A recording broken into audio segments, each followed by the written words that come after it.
Hello everyone, welcome to my channel 14 star classes. This is Nisha Rizvi. तो आज की इस क्लास में हम लोग फिजिक्स के दो न्यूमेरिकल को सॉल्व करेंगे जो कि आपके एग्जाम के पॉइंट ऑफ व्यू से काफ़ी ज़्यादा इंपॉर्टेंट है। तो जैसा कि आप यहाँ पे देख रहे होंगे, ये एक सर्किट है, इसमें हमें फाइंड करना है I1, I2 और I3 की वैल्यू। तो यहाँ पे देखिए, ये I1 करंट यहाँ से निकला और यहाँ पहुँचा। इस जंक्शन पे ये करंट दो पार्ट में डिवाइड हो गया। तो जब दो पार्ट में डिवाइड हुआ तो ये I2 बन गया और ये I3। अब ये I2 आगे जा करके यहाँ पे भी हमें क्या मिलेगा, I2। ये I3 यहाँ जा करके ये I3 है, इस जंक्शन पे आ करके I3 मिला। अब देखिए, बेसिकली ये I1 ही तो दो पार्ट में डिवाइड हुआ था, I2 और I3। जब वापस से I2 I3 एक जंक्शन पे मिल गए तो अब हमें वही करंट वापस कौन सी मिल गई, I1 मिल गई। अब हम लोग यहाँ पे साइन लगा लेते हैं।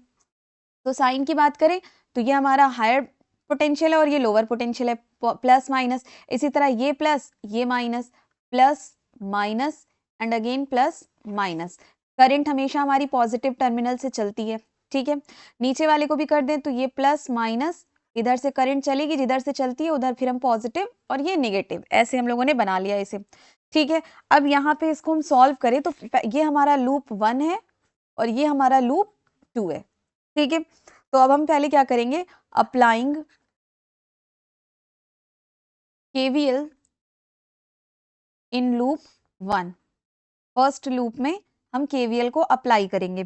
तो कैसे करते हैं हम लोग करंट की डायरेक्शन जो है इस तरह से, ठीक है। तो पहले I इंटू R लेते हैं।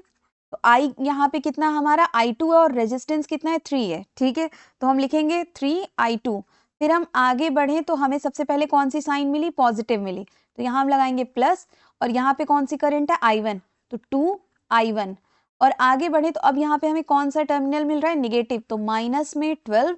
और आगे बढ़े तो कौन सा टर्मिनल यहाँ मिल रहा है, प्लस, तो प्लस में 10 इक्वल टू 0, ठीक है। तो ये हमें यहाँ पे मिला। इसको थोड़ा सा और कैलकुलेट करें तो 3I2 plus 2I1 minus 2 equal to 0 and 3I2 plus 2I1 equal to 2।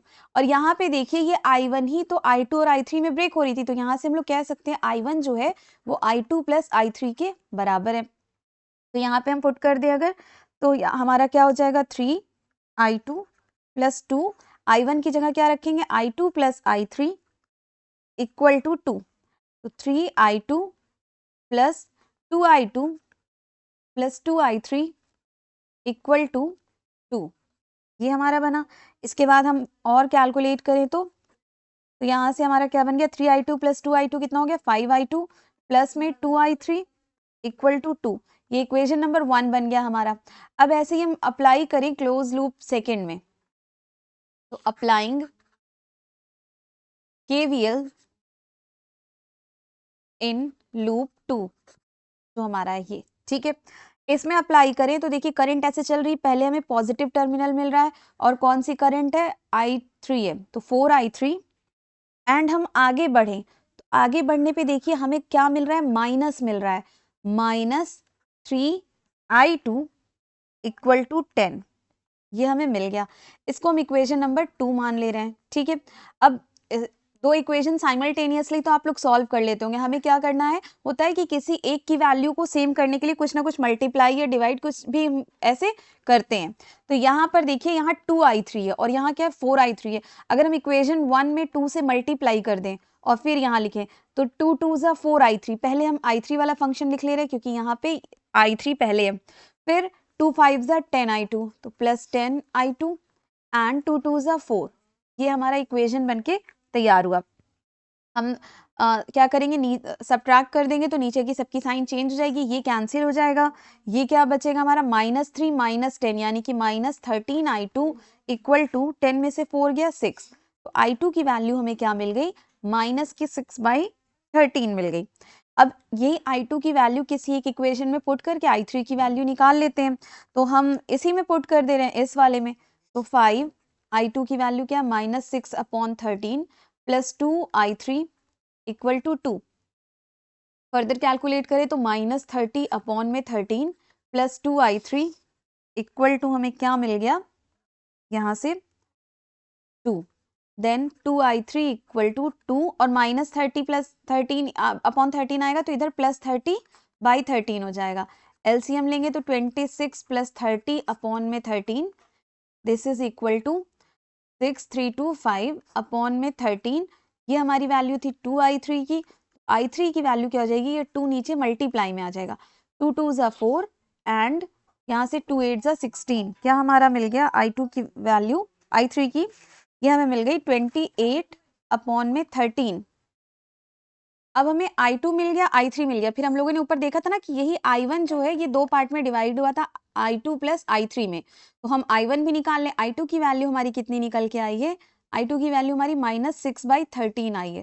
तो -6 अपॉन 13 प्लस i3 की वैल्यू है 28 अपॉन 13। एलसीएम लेंगे तो 13 और ऊपर क्या मिलेगा -6 प्लस 28 यानी कि -22 अपॉन 13। तो हमसे यही तीनों करंट को फाइंड करने को कहा था। तो यहाँ से वैल्यू क्या मिल गई, i1 इक्वल टू हमें मिल गई -22 अपॉन 13, i2 इक्वल टू हमें, सॉरी माइनस नहीं होगा, ये पॉजिटिव होगा। i2 की वैल्यू हमें मिली है आपकी -6 अपॉन 13 और i3 की वैल्यू मिली है 28 अपॉन 13। तो ये था हमारा पहले न्यूमेरिकल का आंसर। अब हम चलते हैं अगले क्वेश्चन पे। ये हमारा कॉम्बिनेशन ऑफ कैपेसिटर से रिलेटेड है। तो इस तरह के क्वेश्चन को जब हम सॉल्व करते हैं तो हम थोड़ा सा क्या करते हैं, सर्किट को इजी फॉर्म में चेंज करने की कोशिश करते हैं। तो जैसा कि यहाँ आप देखिए हमें क्या लिखा है, calculate the equivalent capacitance between point A and B, यानी कि ए और बी के बीच में हमें इन कॉम्बिनेशन ऑफ कैपेसिटेंस की इक्विवेलेंट वैल्यू निकालनी है। तो हम क्या करेंगे, सबसे पहले थोड़ी सी नंबरिंग कर देंगे। ये कैपेसिटर नंबर 1, ये 2, 3, 4, 5, 6, 7, 8। तो ये हमारे कैपेसिटर इतने हो गए। अब इसको हम लोग थोड़ा सा सर्किट को इजी वे में बनाते हैं। तो कैपेसिटर नंबर 1 और 2, अब ये देखिए ये 1 वाला टर्मिनल आके किससे जुड़ा है, आपके 4 से जुड़ा हुआ है, ठीक है। तो ये आपने 4 लिया और 2 वाला किससे जुड़ा है, 3 से जुड़ा है। तो ये हमारा ये है। अब देखिए 4 किससे जुड़ा है, 4 जुड़ा है 5 से। तो 4 वाला टर्मिनल 5 से जुड़ा है और ये हमारा 6 वाला टर्मिनल जुड़ा है आपका 7 से, देन 7 के बाद 8 और 8 के बाद यहाँ B, ठीक है। अब ये देखिए A टर्मिनल जो आपका है ये 1 से भी जुड़ा है और 4 से भी जुड़ा हुआ है, यानी कि यहाँ पे हमारा ये A टर्मिनल होगा और B तो हमारा 8 से जुड़ा हुआ है, तो ये हमारा 8। अब ये सर्किट हमारी कुछ इस तरह से चेंज हो गई। अब ये देखिए 1 2 जो कैपेसिटर है वो कितना है, अब इसको थोड़ा सा इरेज कर देते हैं और इनकी वैल्यूज रख देते हैं। तो यहाँ पे इनकी वैल्यूज क्या है, 5 माइक्रोफैरेड और 10 माइक्रोफैरेड और 15 माइक्रोफैरेड एंड ये हमारा है 30 माइक्रोफैरेड। तो ये हमारा कौन सा कॉम्बिनेशन है, ये पैरेलल कॉम्बिनेशन है कैपेसिटर का। तो पैरेलल का फॉर्मूला क्या होता है, C equal to C1 plus C2 plus C3। तो इनको जोड़ लें तो 5 प्लस 10 प्लस 15 कितना हो गया आपका 30 माइक्रोफैरेड। अब ये सर्किट रिड्यूस होके कुछ इस तरह से बन गई A और ये हमारी 30 माइक्रोफैरेड मिली और यहाँ पे एक और कैपेसिटर है, ये देखिए ये 30 माइक्रोफैरेड की। तो ये हमारा टर्मिनल B, इन्हीं के बीच का हमें इक्विवेलेंट निकालना है। तो अब ये सीरीज में, और सीरीज का क्या होता है फॉर्मूला 1/C1 प्लस 1/C2, यानी कि 1/30 प्लस 1/30 ये हो जाएगा आपका 2/30, 2 1 ज़ा 2, 2 15 ज़ा 30। तो यहाँ से 1/C इक्विवेलेंट किसकी वैल्यू मिल गई, 1/15 की। तो C इक्विवेलेंट क्या हो गया हमारा 15 और ये है आपका फाइनल आंसर। अगर आपको कोई कंफ्यूजन हो इन दोनों न्यूमेरिकल में तो आप पूछ सकते हैं। Thank you.